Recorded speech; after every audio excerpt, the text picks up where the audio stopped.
കണ്ടോ, ഇന്ന് എൻ്റെ അടുക്കളത്തോട്ടത്തിൽ നിന്ന് പറിച്ച കോവയ്ക്കയാണ്. കണ്ടോ, 1 കിലോയും മുകളിലുണ്ട്. എന്ത് സന്തോഷമാണ്.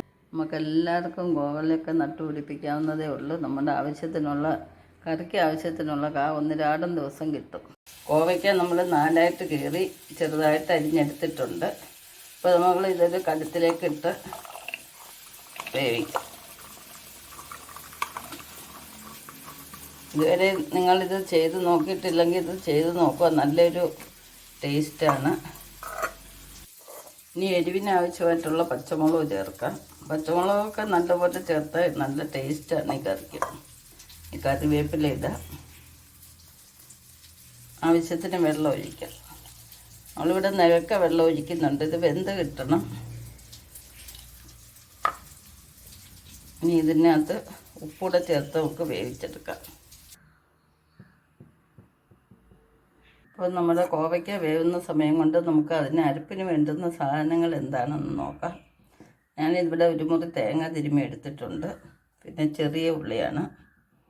ഇത് രണ്ടും കൂടെ നന്നായിട്ട് നല്ലപോലെ പേസ്റ്റായിട്ട് അരച്ചെടുക്കണം. പിന്നെ നമുക്ക് വേണ്ടുന്നത് കടുക്, പച്ചക്കടുക് ചതച്ചതാണിത്.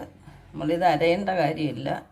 പച്ചടിക്കൊരു ടേസ്റ്റ് കൂടാനും കൊഴുപ്പ് കിട്ടാനും കൂടാണ് നമ്മൾ പച്ചക്കടുക് ചേർക്കുന്നത്. പിന്നെ കടുക് താളിക്കുന്നുണ്ട്. അപ്പോൾ പച്ചക്കടുക് എടുക്കുമ്പോൾ കുറച്ച് മാത്രമേ ചേർക്കാവൂ. ഒരുപാടായി കഴിഞ്ഞാൽ അതിൻ്റെ ഒരു കവർപ്പ് വരും. അപ്പോൾ നമുക്കിതൊന്ന് അരച്ചെടുക്കാം. അപ്പം നമ്മൾ അരച്ചെടുത്തിട്ടുണ്ട്.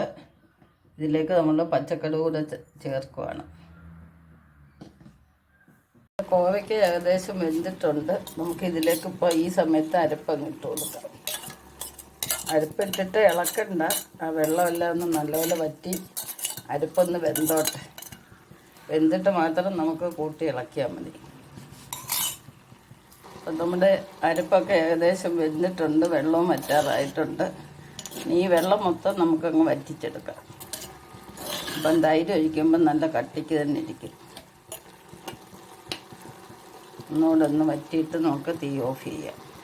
കോവയ്ക്കൊക്കെ നല്ലപോലെ വെന്ത് വറ്റിയിട്ടുണ്ട്. ഇത് നല്ലപോലെ തണുത്തിട്ടുമുണ്ട്. അപ്പം നമുക്കിനി ഇതിലേക്ക് ആവശ്യത്തിനുള്ള തൈര് ഒഴിക്കാം. തൈര് ഒഴിക്കുമ്പോൾ എപ്പോഴും ശ്രദ്ധിക്കേണ്ട ഒരു കാര്യം, നമ്മൾ ചൂടോടെ തൈര് ഒഴിക്കരുത്. ചൂടോടെ തൈര് ഒഴിച്ചാൽ തൈരിൻ്റെ കൊഴുപ്പം കുറയും. ഇളക്കി നോക്കാം. നമുക്ക് കുറച്ചുകൂടെ ഒഴിക്കാം.